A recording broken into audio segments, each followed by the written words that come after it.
Are seed oils really that bad for your health? What's better, getting your vitamins and minerals from a supplement or from food?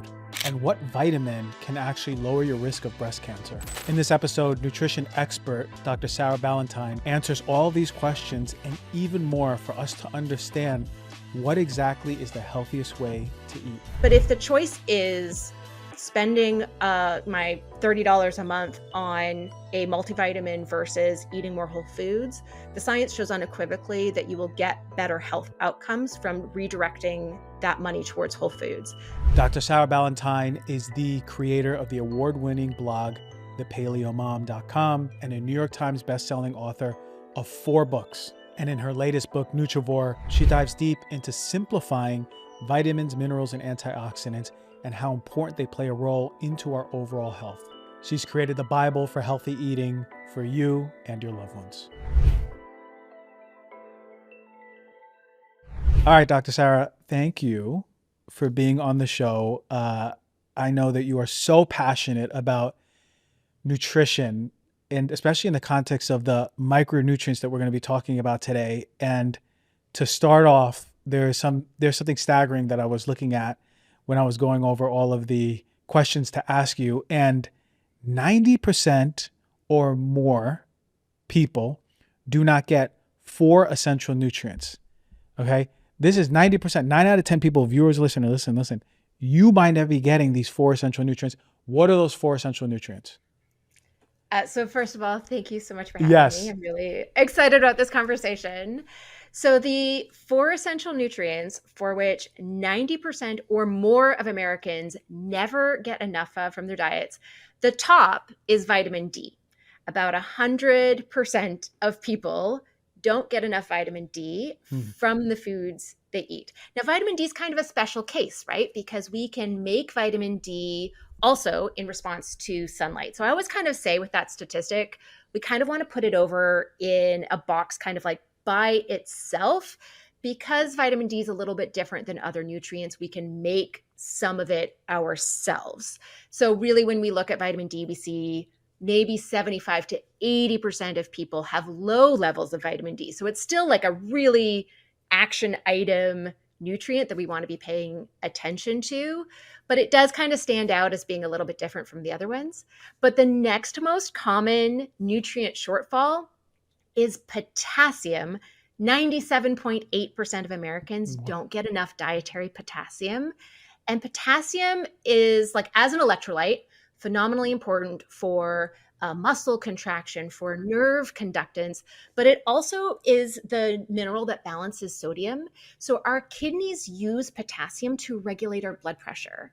So when we're not getting enough potassium, just that by itself elevates our blood pressure, and that increases our risk of chronic kidney disease and cardiovascular disease, especially stroke. So potassium is one of the major nutrients that we're not getting enough of that is contributing to one of the most prevalent chronic conditions facing Americans.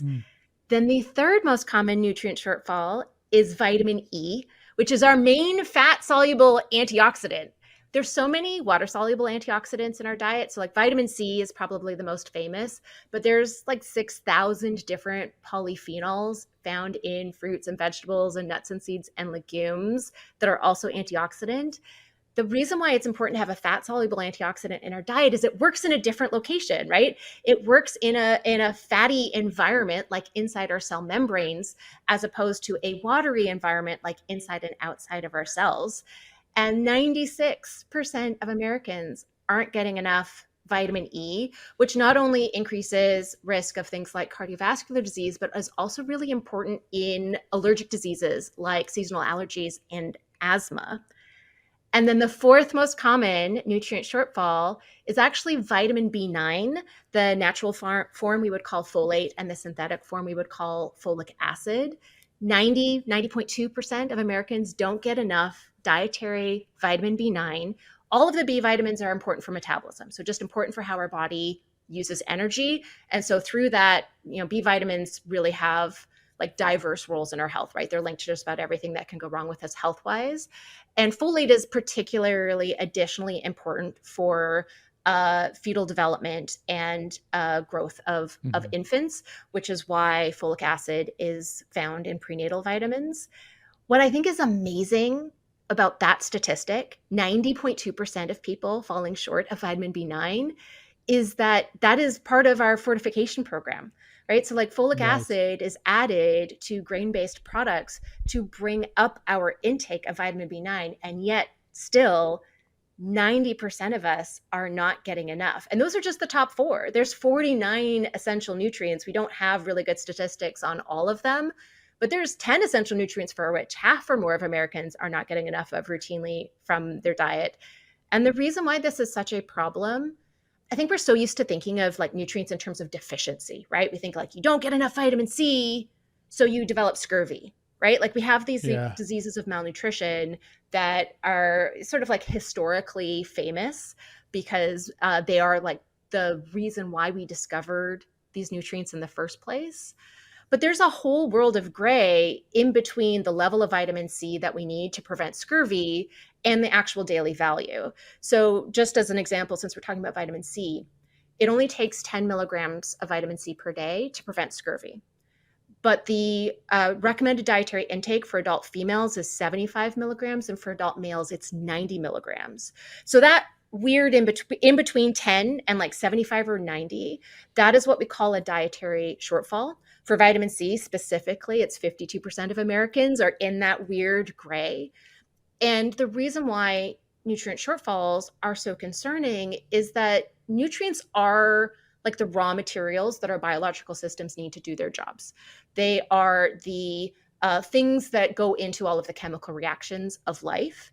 And every biological system has a collection of like nutrients that it needs to do its job, right? So your cardiovascular system, your immune system, your endocrine system, right? Your hormone system, they all have a collection of nutrients that like are important for all of the chemical Mm. reactions that that biological system needs to perform.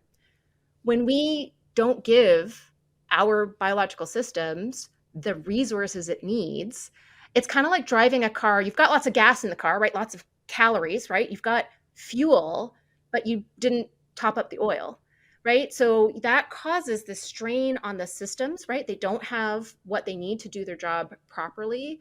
And that interacts with genetics and epigenetics, with environmental exposures, with social determinants of health, with lifestyle factors like sleep and stress management activity, and health related behaviors like whether or not we smoke or drink. And those collectively increase the risk of just about everything that can go wrong with Mm. us health wise. So, the high prevalence of nutrient shortfalls, while it's certainly not like the only thing going on that is contributing to the rise of and really high prevalence these days of chronic illness, it is a very clear point of intervention. Mm. And an easy intervention, right? If we can recommend quality foods, sort of improving on the diet, we're getting more micronutrient rich foods, that can make the difference. And it's Yep. staggering to hear.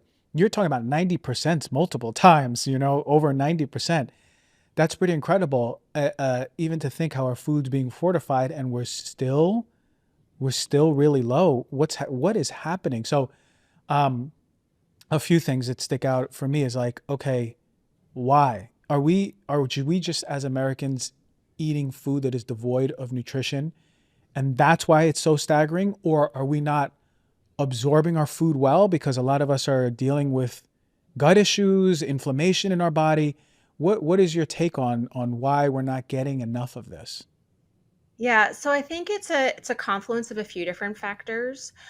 It's important to emphasize here that we're measuring the diet, not the absorption in these statistics. Mhm. So the real situation might be even worse once you factor in gut issues that are leading to poor absorption. So we are just measuring how much of this nutrient is in a person's like average food choices, and whether or not that's like matching the daily value. So the real situation, right? There's lots of times where our biological needs for nutrients are increased above the daily value, and that's also not accounted for in these statistics. For example, if you're a smoker, you need at least an additional 35 milligrams of vitamin C per Mm. day. If you have inflammation or if you're sick, you need more vitamin C, but how much more is not very well defined. We just know that you burn through it faster, so you need more. So like all of those like really interesting details aren't even factored into the like impressive but scary statistics. So why are we not getting enough nutrients? There's definitely like part of this is the changes in the food supply over the last 100 or so years. So ultra processed foods that are delicious and shelf stable and really convenient and on average less than half the cost of their whole food counterparts tend to have a lot of the nutrients stripped out of them. So the more ultra processed foods somebody eats, there's a collection of about 18 different nutrients that they are more likely to fall short on, including vitamins B1, B3, B6, B9, B12, vitamin C, vitamin D, zinc, magnesium, potassium, fiber, and a bunch of other ones that I can't remember off the top of my head. So just the like fact that more of our food is coming in a box or a bag is part of this equation. But I think diet culture also needs to like shoulder some of the blame here, because the other problem is nobody is teaching anyone what nutrients do in the body, what types of food have what types of nutrients, and the eating patterns that make sure that we're getting all of the nutrients that our bodies need. And diets that focus on calorie restriction or carbohydrate restriction, fat restriction, it ends up being calorie restriction for weight loss, are focusing food choice in such a way that we're cutting out all of the foods that are good sources of certain nutrients.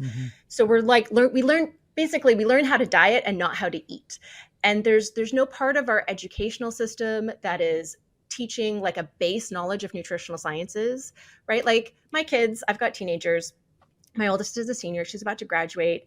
And she's learning how to solve differential equations. She has not learned what a vitamin is, right? Like we're not teaching it in school.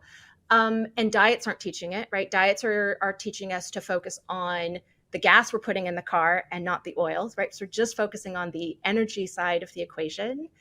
And the USDA dietary guidelines for Americans is also not teaching it, right? Like they potentially have the biggest megaphone. They could be including a basic, doesn't need to be detailed. It doesn't need to be like a complicated understanding, but just like a basic idea of I'm getting these types of vitamins from these types of foods for these types of minerals. And that is what I'm trying to build, right? I'm trying to build that educational ecosystem to fill that gap because it doesn't exist right now.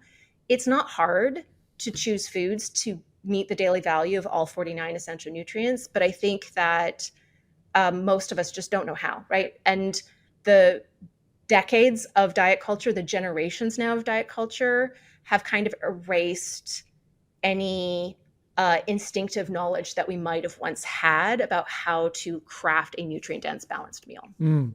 I love what you said, instinctive knowledge. Do you think that we, when we're connected fully to ourselves, are predisposed to know what foods are good for us versus hearing other people tell us? Do you think that that's ingrained in us? I think it is for some people. I don't think it is for everyone. So I have lost over 100 pounds 3 times. And I just have like a really like hardwired increased appetite.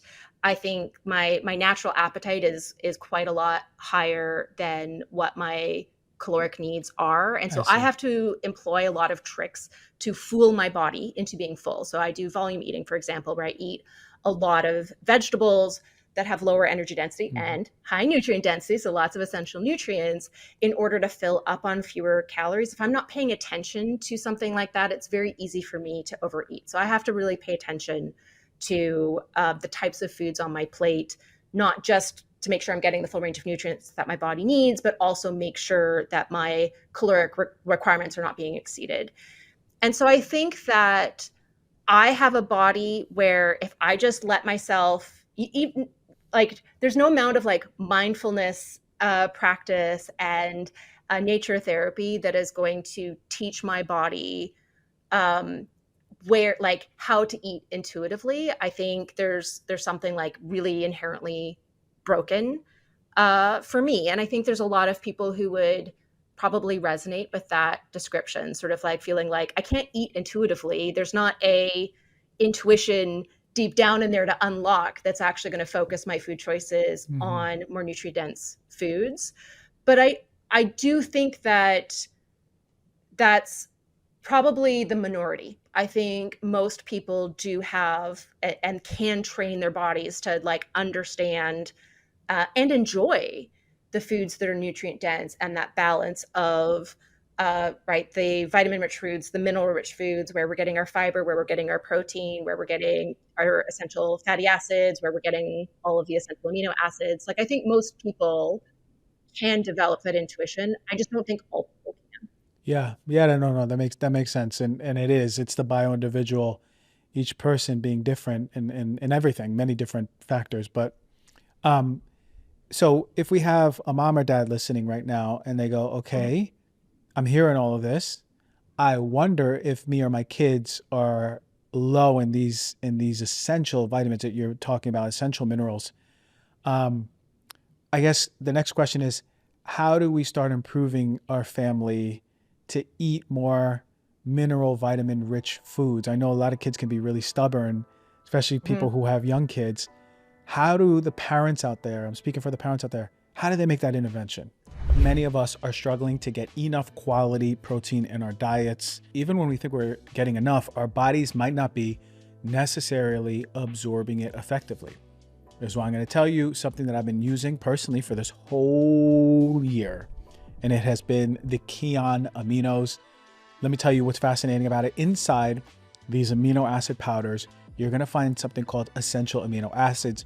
These are absolutely crucial for everything from muscle building to making healthy hair, healthy skin, healthy nails. Aminos by KION is my favorite one because they were open to sharing their third-party testing with me. I saw how clean, quality, everything looked. Of course, because I was going to take it every day, especially with my workout routine, and they're perfectly formulated with all 9 essential amino acids. It's backed with over 20 years of research. I started using KION aminos about, I say probably January, February. And the difference in my recovery has been fantastic. It is one of my go-tos. I did a post about this in the summer about my favorite supplements that I've been taking to help my workout recovery and build muscle. KION has been up there. It's been something I've been taking every day till this day. I got a bunch of it in my pantry, and it's essential for building protein. So I know that after a workout, before I go to bed, I'm taking a shot of this, and it's feeding my muscles, especially when it's working out, when my muscles are inflamed, when they need to rebuild. I'm doing it with KION, and I know I'm giving my body what it loves, right? What it really needs to start healing. There's no proprietary blends in here, no hidden ingredients. You're getting exactly what's in there. But what really sets KION apart is their amino acids are better absorbed and utilized in your body compared to protein powders. I use protein powders and I combine them with the essential amino acids. That's the way to do it, especially if you're really working out and you want to put on muscle, which you know I'm such a proponent of, especially as we get older. And this is where you want to go with efficient muscle building, because when you're optimizing your protein intake, you want to feel better, you're getting enough food, but you want to take the KION aminos to make sure you're getting enough of those specific amino acids and they're well absorbed. They offer a risk-free 60-day money-back guarantee. There's nothing to lose. Go to getkion.com/DRG. That is GETKION.com/DRG. And use my link to save 20% off of your first order. I want to talk to you about something that has been transforming my wellness routine lately. You know how we're constantly exposed to artificial light, right? We know that. And our skin doesn't seem to have that natural glow anymore. Well, the company Ballantyne is amazing. What really sets it apart is that, you know, there's a lot of red light masks out there. Just type it in. Notice there's a lot of companies. A lot of them do not provide strong enough red light to really make a difference. Or there's some of them that you have to wear for a really long time. No. Not with Ballantyne. I looked at the strength of their red light, the infrared, your exposure to it. It's so much better than all of the brands out there. And Ballantyne is fantastic because they remove completely any blue or green light. So you're not disrupting your sleep. You can use this red light at night. Sometimes I put it on when I'm watching a movie, right? And they understand about wellness. It's not just about one aspect, right? It's about your whole body circadian rhythm. So when I use this red light mask, sometimes at night, sometimes in the morning, but at least once a day, it's making a big difference. And I've quoted this study so many times, but the research has shown, double-blind research has shown that using red light is so effective for building collagen. It's actually, for me, outside looking in, not in the cosmetics industry, the best thing you could do for skin. I mean it.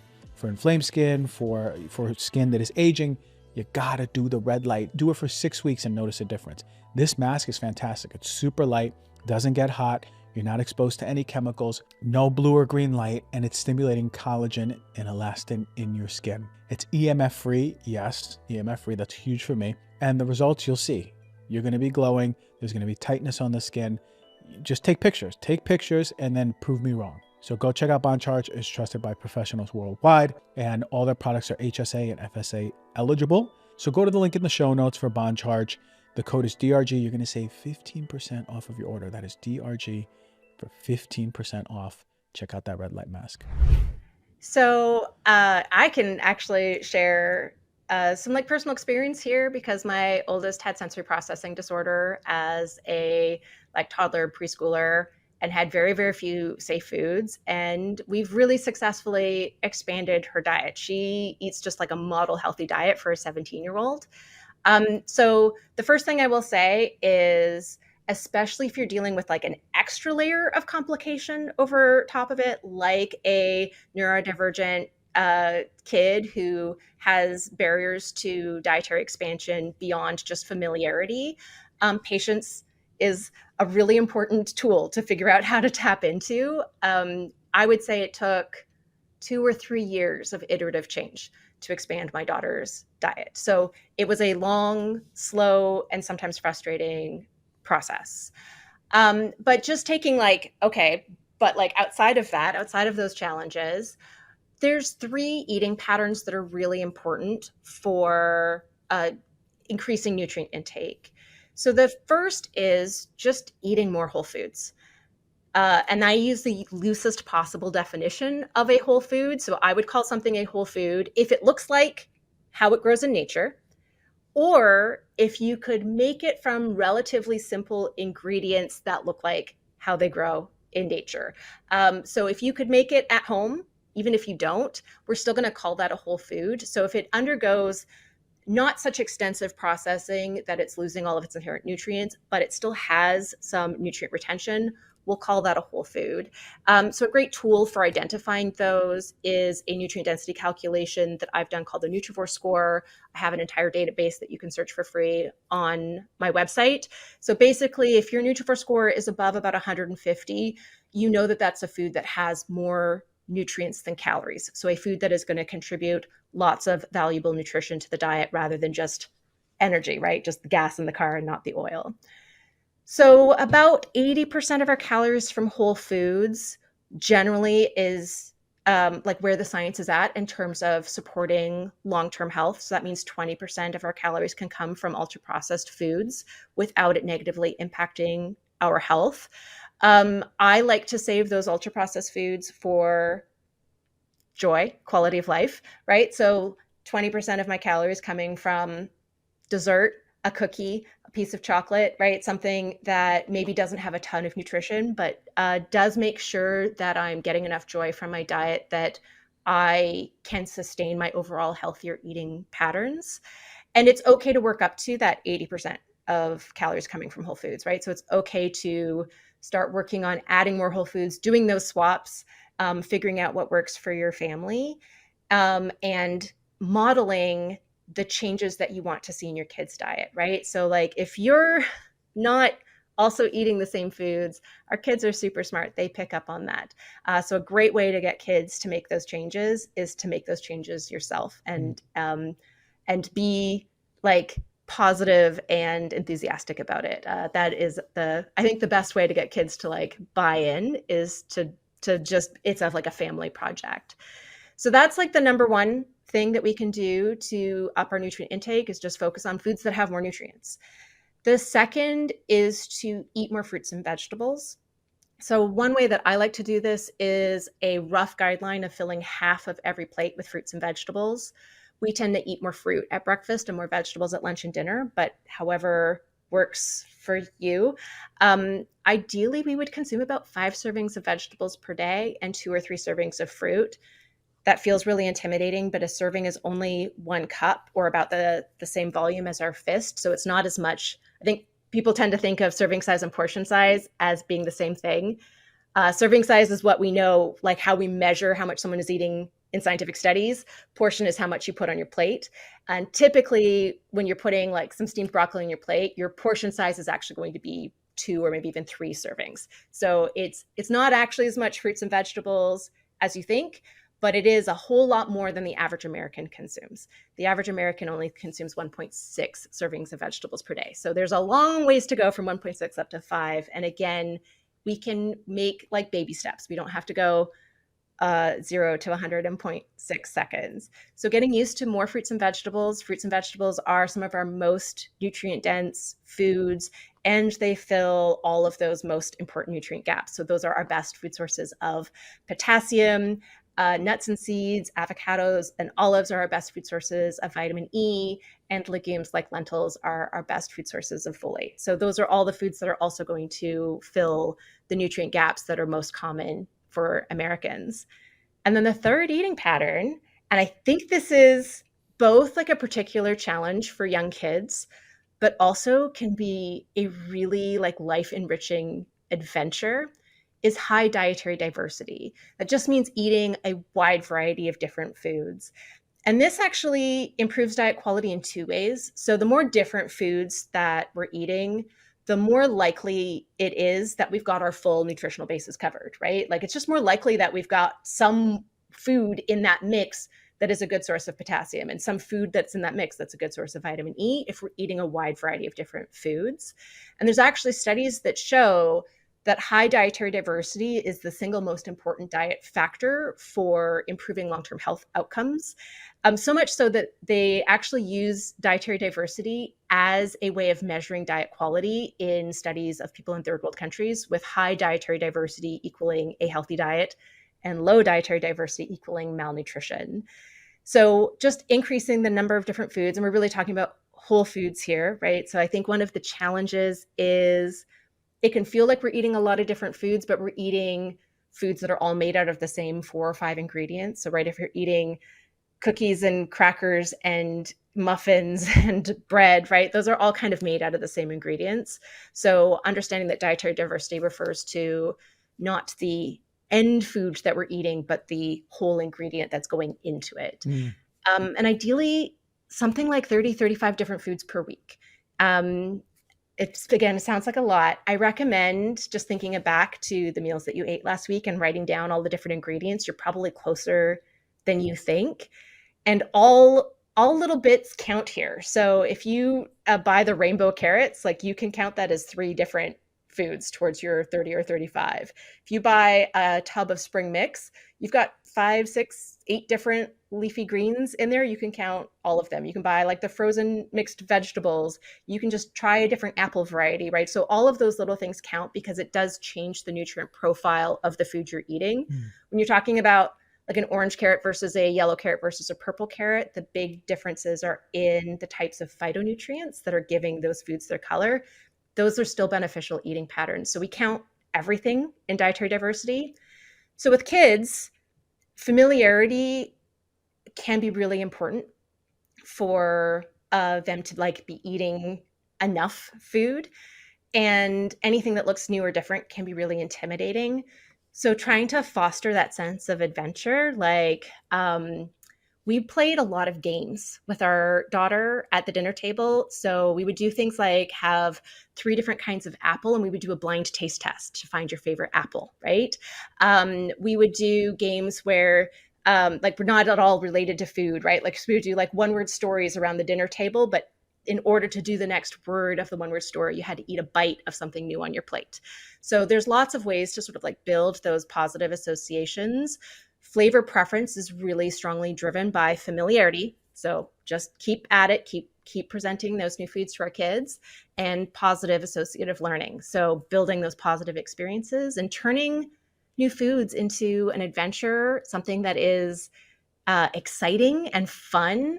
I think even as an adult, that is a really big key to improving diet quality and increasing dietary diversity, and also like enjoying that process. You know, as someone who's always aware of what I'm putting in my body, you know that, I've learned that it's not just about what we cook, it's really what we're cooking with. One of my first shows, let's say the first 10 shows, I would say, I talk about cookware. I talk about some important stuff. One of the main things is that a lot of traditional cookware is coated in polyfluorinated chemicals, PFAS chemicals, the non-stick, the Teflons of the world.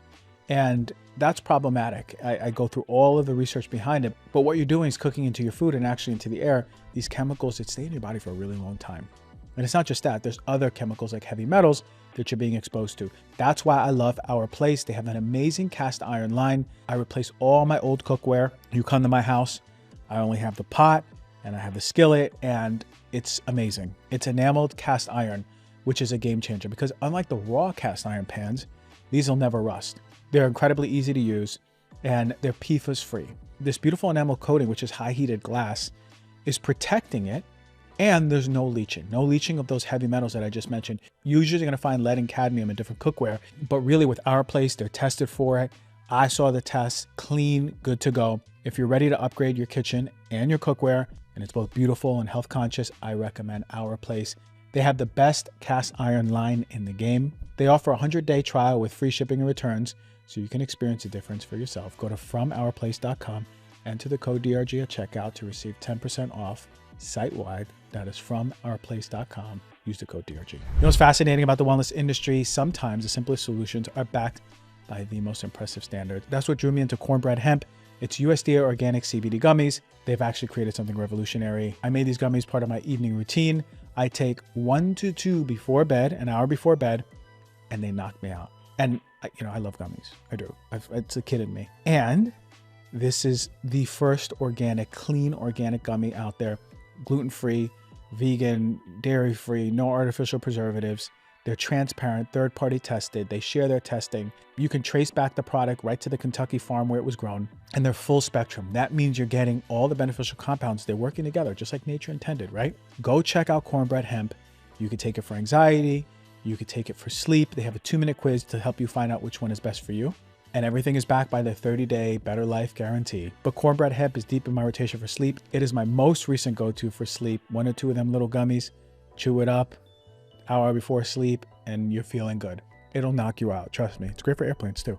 All right, so check it out. You, the Heal Thyself listener, get 30% off of your order. Go to cornbreadhemp.com/DRG. Use the promo code DRG at checkout. That is cornbreadhemp.com/DRG, and you're going to get 30% off.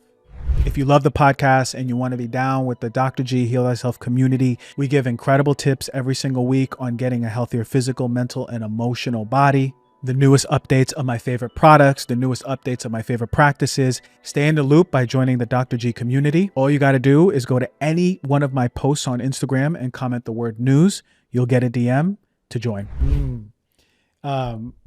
So thank you. That's like 3 easy ways, 3 easy interventions that we can make.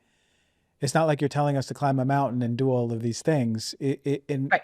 You know, when you say all of these different food groups a week, we think, oh, whoa, that is a lot. But once you started talking about like the spring mix can be counted as like 3 different ones. And I was thinking about the other day, I made a smoothie and I put in, there was banana, there was strawberries, I put in cherries, I put in ginger, like, whoa, okay, that's cool. Like now I'm starting to think about, no, I probably do come close to that 30.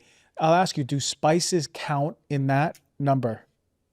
Yes, absolutely. So I basically say if the amount of that food that you eat totals up to maybe like half a serving throughout an entire week, then we would count it. So a serving for spices is 1 tablespoon. So if you're getting a teaspoon, teaspoon and a half total throughout the week, which is really easy to do for your herbaceous spices, things like cinnamon, turmeric, coriander, cumin, those are all spices that are really easy. Chili powder, really easy to get a high volume of. Then those are all spices that I would count. So yes, so anything that half a serving ish cumulative throughout the week, that counts on the check boxes of dietary diversity.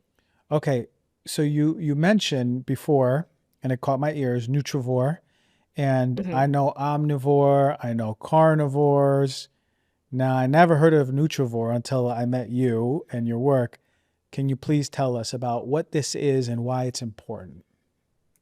So, as you so astutely observed, it is a play on word. So, a carnivore eats meat and an herbivore eats plants. A nutrivore eats nutrients. So, I refer to nutrivore as simply the goal of getting all of the nutrients our bodies need from the foods we eat. So, with that, it makes it kind of automatically not a diet, but a dietary philosophy, right? So, it's an approach to food choice that we can implement as an anti-diet. That is how I implement Nutrivore, so very non-restrictive approach. But also, if you have a diet that you really like that works for you, it can also help to sort of tweak some of those food choices to make sure that we're filling in any like nutrient gaps. So because most of us don't have the knowledge to choose foods to get all of the nutrients our bodies need from the foods we eat.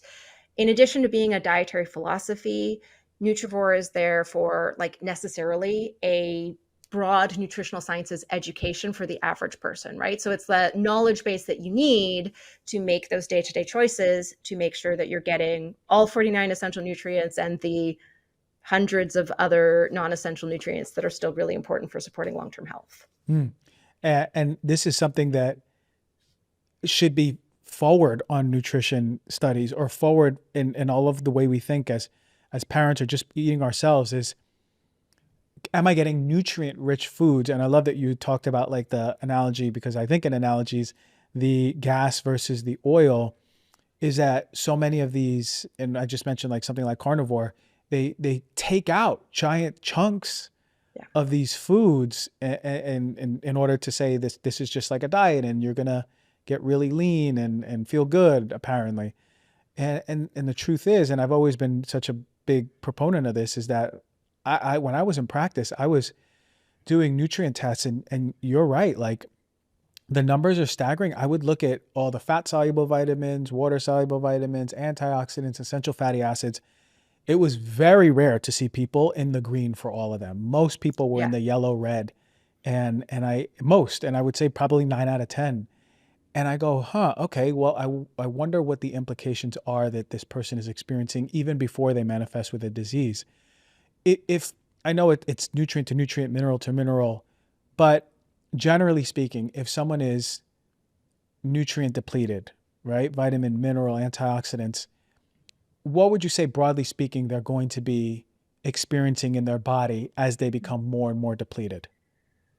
So I think one of the things that's so insidious about nutrient insufficiency, so before we're so depleted that we're developing a disease of Mm-hmm. malnutrition, is that there can be no symptoms whatsoever.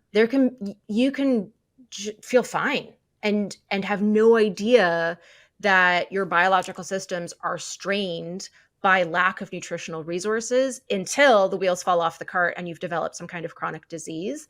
And I think that's one of the things that makes it really challenging because there isn't necessarily a like symptom or side effect to like point to as, oh yeah, that was my early warning sign. But also there's lots of really vague symptoms that are associated with nutrient shortfalls. So things like fatigue, brain fog, joint pain, muscle cramps, trouble sleeping, poor mood, irritability, um, just like low resilience, right? So just like I was fine until I got stuck in the traffic jam, which made me late for work, and then I just lost it, right? Like that type of low resilience can be related to nutrient shortfalls, headaches, increased PMS symptoms, higher levels of cramping during menstruation for females, um, not like poor muscle recovery after a workout. So just having higher levels of delayed onset muscle soreness. Mm-hmm.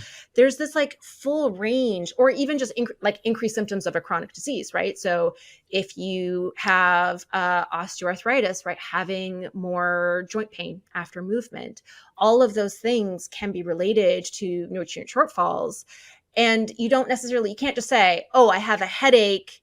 Like, sure, magnesium is one of the most important nutrients to get enough of to prevent migraines, but there's still like 8 other nutrients that are related to like migraine frequency and severity. So we can't just say automatically, oh, I have migraines, therefore I need the magnesium, or I have joint pain, therefore I need more, vitamin C and collagen. We can't always just say this symptom equals this Yeah. nutrient, because every nutrient is used in multiple different ways in the human body, right? So like every nutrient is involved in many different biochemical pathways.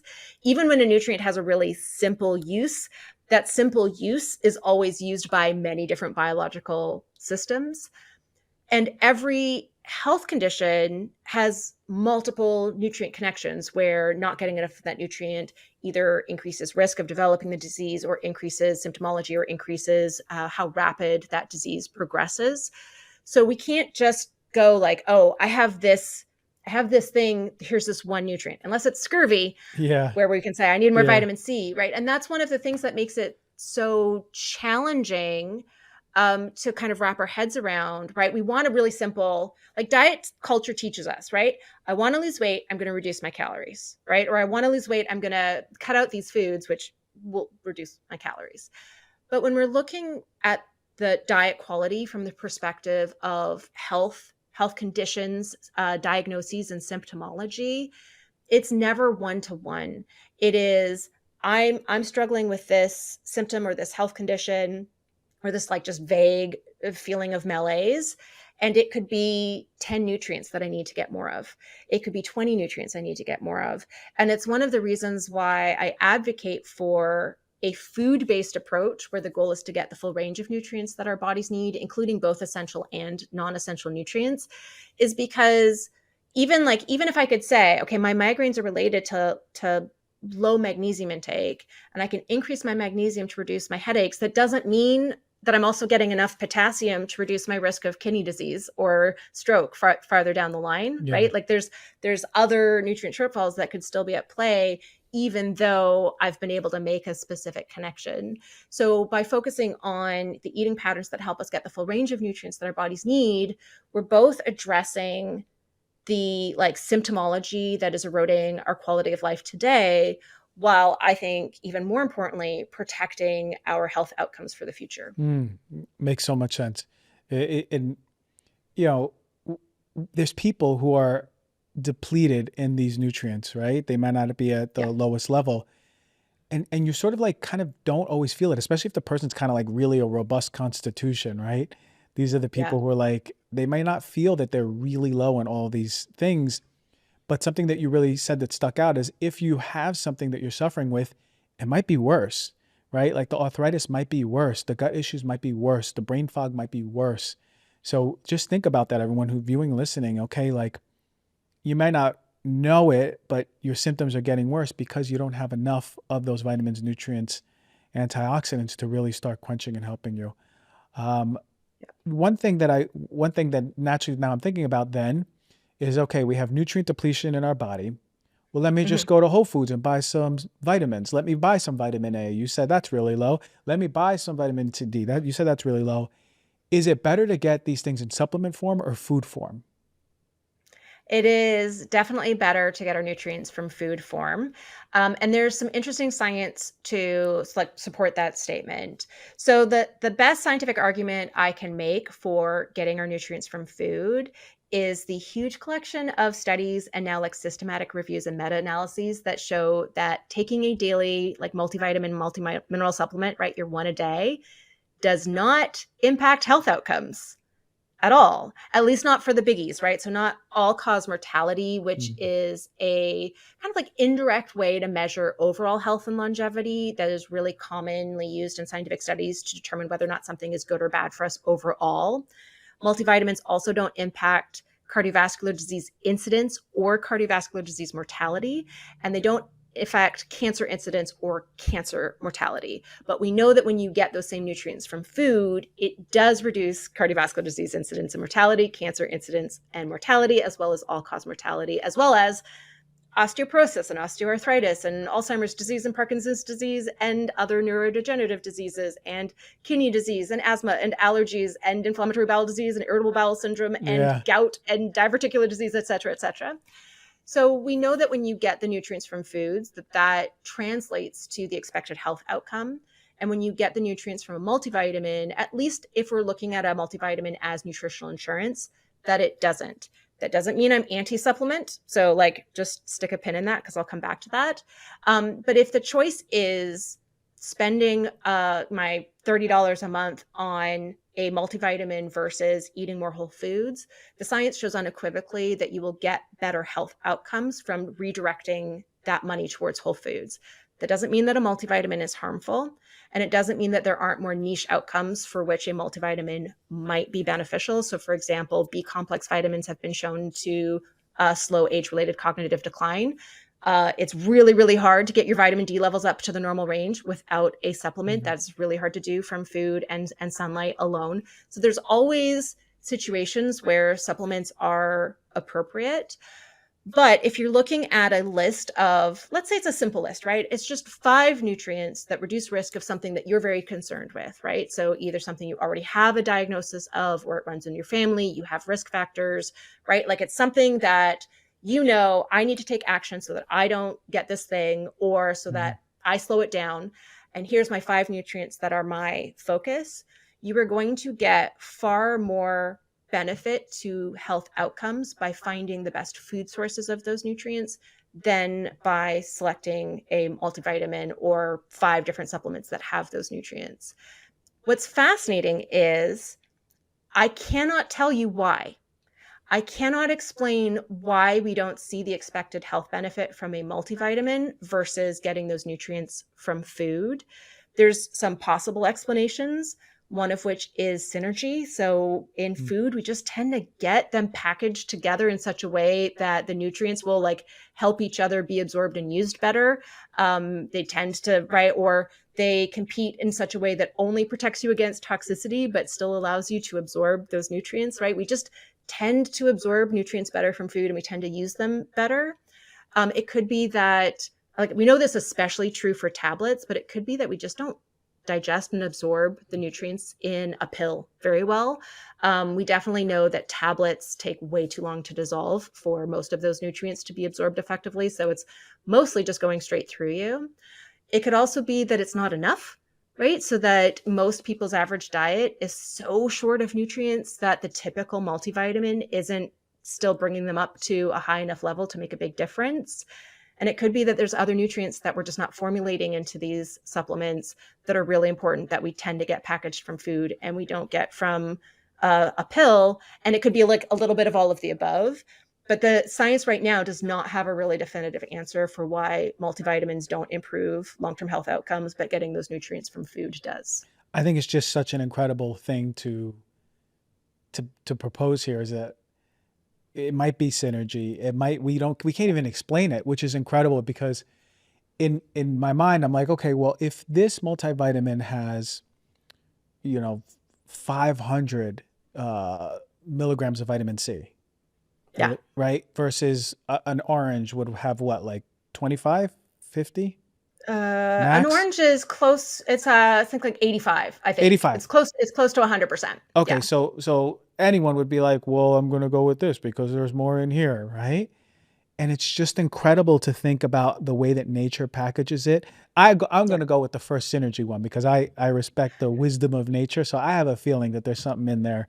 Well, an orange and vitamin C is a really fortuitous example because we do know that the polyphenols in citrus fruits, so these are things like naringin, that they actually increase the bioavailability of vitamin C by up to 2.5 times. So we do know that we're using the vitamin C from citrus fruits way better than we're using the vitamin C from other foods. So like that is a really great example of, we do know for citrus fruits that it is synergy. Like we understand how the interactions are between citrus polyphenols and vitamin C and how that works. We just don't know those interactions for every nutrient, right? It's just that those systems are so complex. And nutritional sciences is a really young field. I think it's one of the things that a lot of people don't realize is the various earliest beginnings of nutritional sciences only goes back 200 years. Vitamin A wasn't isolated, I think, until 1938. I think, like that was when we first were able to say, "Aha, here's vitamin A." We isolated it, and we know its chemical like structure. We're still discovering really important things about nutrients. That doesn't mean we don't know what a healthy diet looks like. We've got lots of science that gives us some guidance, but we don't know all the details, right? We don't know all of the different ways that different genetics might impact how different foods impact our health. Like we don't have all of those details, and as they come, we're expanding human knowledge, I think, in a way that is really going to change how we view diet nutrition over the next few decades, maybe the next century. But I think diets, right? Like we've got so many different diets that are like, here's your rules. And they give us the false idea that nutrition is static, right? That we just understand it, that we just know everything. But when you start looking at headlines and you see the coffee is great for Alzheimer's disease, coffee is terrible for Alzheimer's disease, right? Like you see these conflicting headlines. That is our clue that there's a lot of things in nutritional sciences that are still like unsettled science or nuanced topics, right? So things where we really want to understand the context. How much coffee?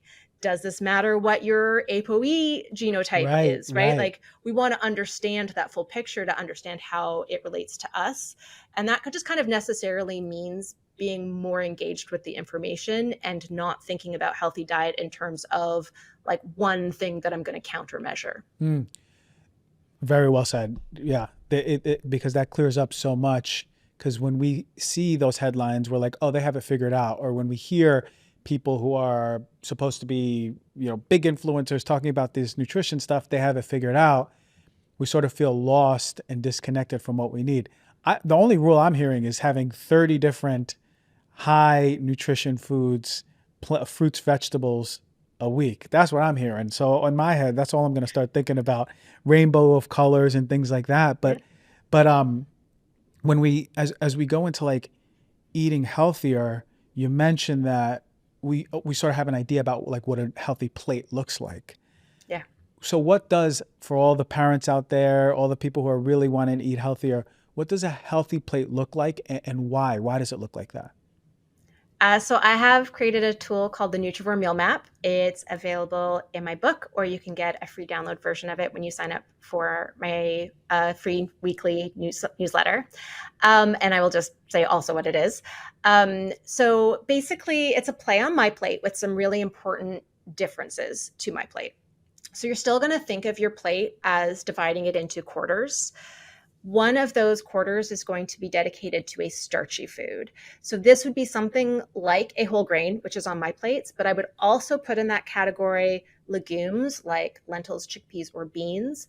And I would also put into that category root vegetables. So potatoes, sweet potatoes, winter squash, technically categorized as a root vegetable, even though botanically it's a fruit. So any kind of slow burning, starchy food, ideally a whole food, right? So ideally a food that's also going to have fiber, help those carbohydrates really like level out in our bloodstream. That is going to be 1/4 of our plate.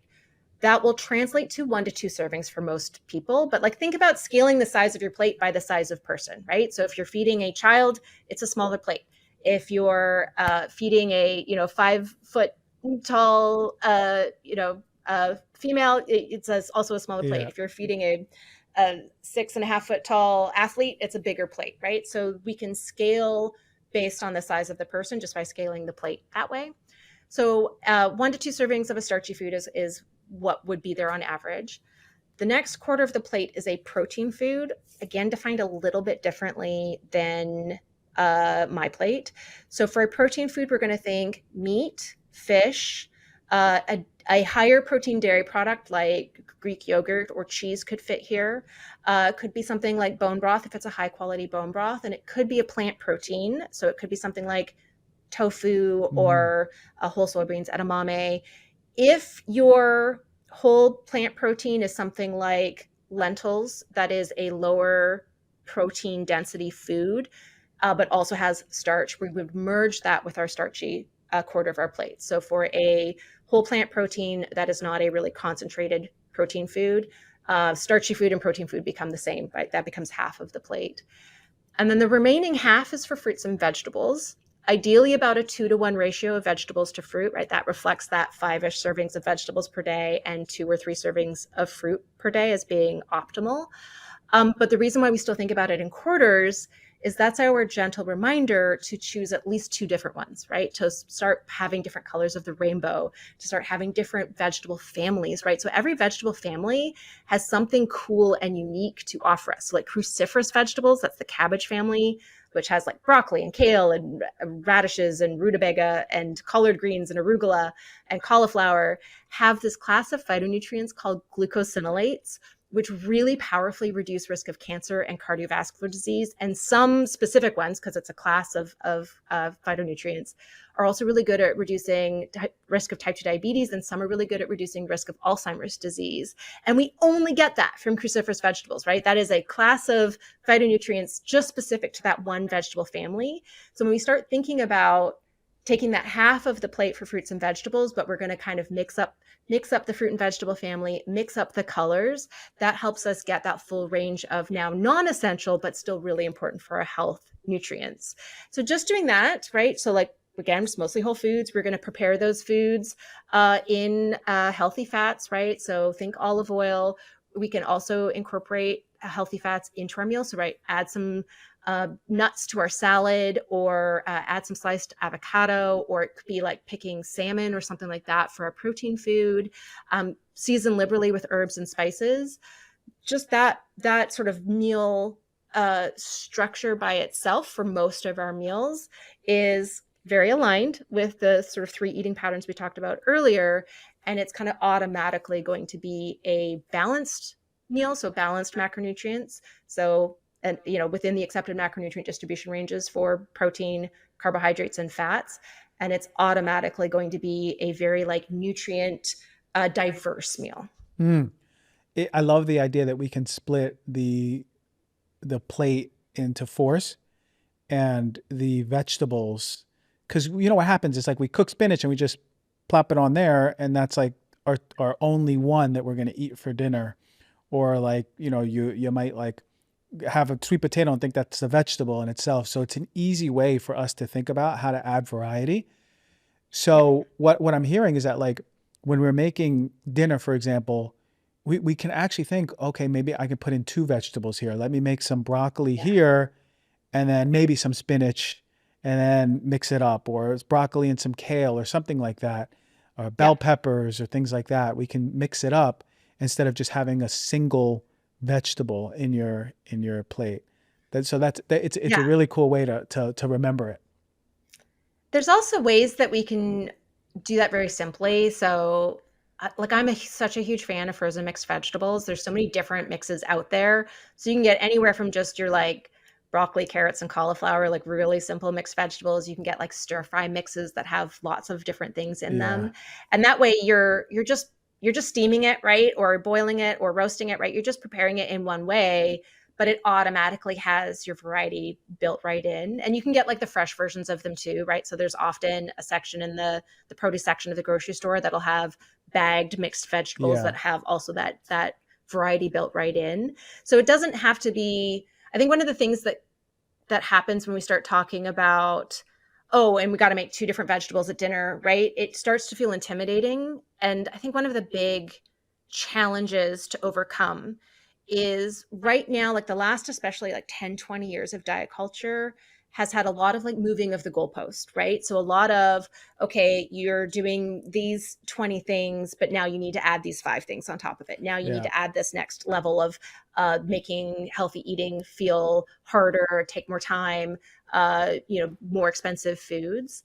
And I really want to try to break down as many barriers to entry to healthy eating as possible. So that means, really emphasizing it doesn't need to be hard. It can be really simple foods. It doesn't need to be the most expensive options. It can be whatever was on super discount in the freezer aisle, right? It can be the cheapest versions of these foods. And it can be prepared in such a way that is tasty and caters to our flavor preferences, and also doesn't like take 3 hours to make dinner, right? So it can be really simple. And it also is okay to iterate, right? It is okay to start working on one of these different habits and then add the next habit and then add the next habit and start building the successes. It doesn't have to be perfect or bust, which I think a lot of diets sort of teach us, right? It doesn't count if you have a cheat meal, right? Or it Yeah, doesn't yeah. count if you don't buy this one perfect thing.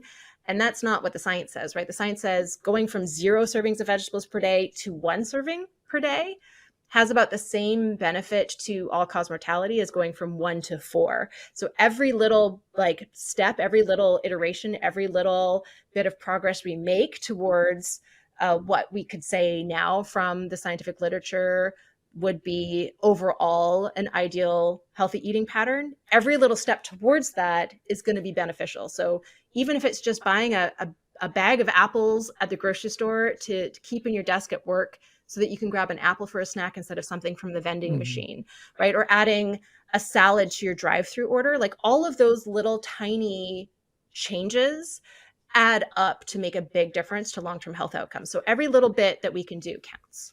Oh, that's like so inspiring because there's some people that they might say, "Oh, I can't have 4 servings right now. It's too much. Yeah. Like I don't have time to cook all that or whatever, whatever comes up." But you're saying each step matters, and that's really Yeah. encouraging because it's like, wow, the body's thanking you. It's like saying, "Okay, thank you. Finally, we got some stuff to work with over here." Um, and I love that you mentioned cancer earlier on with some of these nutrients and how important it is Mm-hmm. because so many people don't know that the role of these nutrients is in many ways preventative. It's reducing the inflammation in the body. It's protecting the DNA. It's actually feeding our body, our immune system. So just knowing that yes, chronic diseases, that's a downstream manifestation, but we can start eating really well to start preventing a lot of these things. Before we go, the last question I want to ask you, and I know it might be a little bit off, but there's so many people talking about seed oils. Mm-hmm. Seed oils. Are you familiar? There are people online talking, okay, Yeah. these are going to kill you or they don't kill you, or these are going to affect your gut and your whole body inflammation. No, there's no research and data on this. And I know that you're good science based, you're so passionate about this. Can you just give us your take on this stuff? So seed oils is something that I've recently actually changed my conclusions on. So I used to be very anti-seed oils, and I have become pro-seed oils in the last year or so. I actually just recently published a 12,000 word article on my website going through all of the myths about seed oils that I used to believe and the science that I read that convinced me otherwise. So I think with seed oils, you always have to have context, right? You always have to talk about the context of how are we eating them? Because I think one of the challenges here, right, is like repeated deep frying in seed oils or any other oil is not good. So if we're talking about deep fried foods, right, that's not a healthy eating pattern. The amount that we're eating is still important, right? High fat diets are still a risk factor no matter what those fats are. And so and what would you be eating instead, right? So would you be eating olive oil instead, or would you be eating butter and margarine instead? So studies show that when we swap out isolated saturated fats, right? So the saturated fats in whole foods like red meat or cheese definitely have a different health effect than isolated saturated fats like what's added to ultra processed foods or what you would find in a fried food or butter.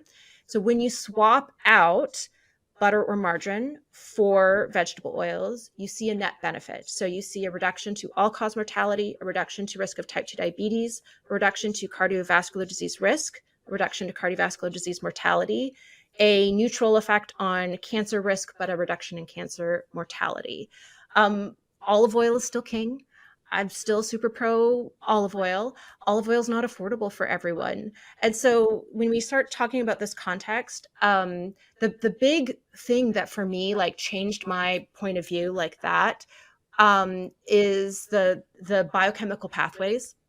So the myths often talk about the conversion of the omega-6 in vegetable oils, linoleic acid, to a different omega-6 called arachidonic acid. And arachidonic acid can be turned into a variety of immune signaling molecules that turn on inflammation.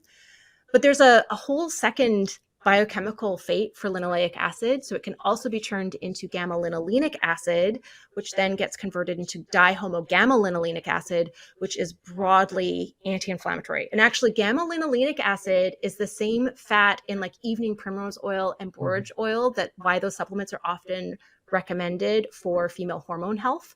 It is the same, it's that same pathway. And what's fascinating is there's some nutrients that impact going from linoleic acid to arachidonic acid, right? The more inflammatory pathway to the more anti-inflammatory pathway, one of which is omega-3 fats, one of which is zinc. And zinc so much so that blood levels of dihomogamma-linolenic acid can be used as a marker of zinc deficiency. So it gives another, like, it's another like, oh yeah, but also the whole diet is important. And I think the reason why it's so easy to blame them is that vegetable oils are a thing adding energy density to ultra processed foods, right? So like also putting the little like flag in, it's very different to be talking about cooking with a vegetable oil in your home versus eating a lot of packaged foods that don't have a lot of nutrients, where vegetable oil is creating that like salt, sugar, fat, dopamine reward, hyper palatable food, and is contributing to a higher energy density of that food. So again, it's kind of bringing in that broader context. But if we're talking about like an affordable, accessible oil to cook with at home, I think the science is really unequivocal. We've got huge now systematic reviews and meta-analyses, so many intervention trials that are not funded by industry, but just funded by regular old grant funding, showing that when we, again, swap isolated saturated fats for vegetable oils, we see overall improvement in health outcomes. Modest, right? Not anywhere near the same magnitude of effect of adding more vegetables or adding more seafood or adding a serving of nuts and seeds per day. But we still see a net benefit, and even including reductions to inflammatory markers. So that is what has changed my mind on vegetable oils recently. Thank you for sharing that. Because it really clears things up. And what I'm hearing is that there's a lot of context involved. Yeah. And, you know, because I do hear a lot of people online going, okay, this butter is better than a seed oil. This seed oil is gonna destroy your gut. It's gonna destroy your cells. So it's really interesting to hear, and I've been looking into it, so I know exactly what you're saying. It's just interesting to hear then how are so many people coming out and speaking against them? I wonder if it's just a fad or a trend that's been that people are blaming, that maybe they're blaming them more than anything. We want a scapegoat. Look, it's human nature. We want something to blame. And we do have this rise of chronic illness that times with increased usage of vegetable oils in the food supply and increased intake in the human diet. Like if you look at how those things align in time, it just so happens that there's lots of other things that align in that same period of time, right? We're more sedentary than we've ever been. We get less sleep than we ever had. Like an hour and a half to 2 hours less on average per night sleep than we got in the 1950s. We're spending more time indoors than we ever have before. And we are consuming fewer nutrients than we ever have before. So there's like lots of other contributing factors here over the same period of time. But I think the main science that's going into perpetuating these myths is this one biochemical pathway of linoleic acid to arachidonic acid to inflammatory autocrine and paracrine signaling molecules. And it is the lack of awareness of this alternate biochemical pathway that we can actually preferentially shift towards when we're consuming vegetable oils in the context of a nutrient-dense diet. And I think it's a lack of understanding of this other biochemical fate that is allowing vegetable oil myths to persist. So I'm here to talk about dihomogamma-linolenic acid. Great phrase to pull out at a party. I think it is an undervalued fat for sure. I love that because it is the linoleic acid. I can think of one particular influencer who talks about seed oils and then immediately right after linoleic acid. The more zinc we have in our diet, the more it's preferentially going down that pathway to create omega-3s. So there's a few other nutrients. I think vitamin B1 and vitamin B3, but I don't remember them off the top of all of them off the top of my head. But they are in my article if anybody wants to go look it up. Amazing! Everyone, go check out that article. And where can we find that article? What's the website? That article is on my website, nutrivore.com, which is also like an amazing resource. You can learn about all of the different ways that something like 70 different nutrients impact our health, all of the different health conditions that are affected by our intake and different levels of intake of those essential nutrients. You can learn about foods and all the different foods, nutrients that different foods contain. You can learn about the eating patterns that help you eat a nutrivore diet. And if you click on myth busting, the article about vegetable oils is right there. I love that. Your book, Nutrivore, is it out? Where can we find it? And what do we expect to learn in it? So my book, Nutrivore, The Radical New Science for Getting the Nutrients You Need from the Foods You Eat, is out and available wherever books are sold. I know Amazon has it on super discount right now, but I also highly encourage people to support their local independent bookstores and local libraries. If it's not at your local library, you can put in a request for it. And this book, I mean, it's everything we talked about today and like 1,000 times more. So it really is about these eating patterns. It's about understanding how nutrients interact with our health very specifically. So I actually do 27 different examinations of the link between a specific nutrient and a specific health concern. Not to like tell you what supplement to go buy, but to make nutrition personal, right? So like every single person can see something that they're worried about reflected in those examinations. And then looking at all of these different eating patterns that help us get the full range of nutrients that our bodies need. So it is everything that you need to be a nutrivore, including lots of cool tables and graphics and checklists and lots of practical tools, even mix and match style recipes. So it is definitely the most comprehensive resource that I have. I love that. And one of the most comprehensive resources out there, because you're talking about micronutrients and making it easy for us, because it can get overwhelming, right? You open a chart on anywhere, Google, Instagram, you'll see a chart and you go, whoa, there's so many small writing, small font. There's a lot here. But making it easy is really important. So viewers and listeners, go get that book. Make sure you're eating healthy. You know, we have very simple rules, and it's just getting all those colorful rainbow nutrients in different variety of foods. Diversity, as you said, I love that part when you're talking about diversity. I love your passion. You really are super passionate about this. I can feel that this is like a really big mission for you. And that's the people I love to have on the show. So thank you for coming on. Thank you for sharing your wisdom. And I hope to do it again. Thank you again for having me. This was fun.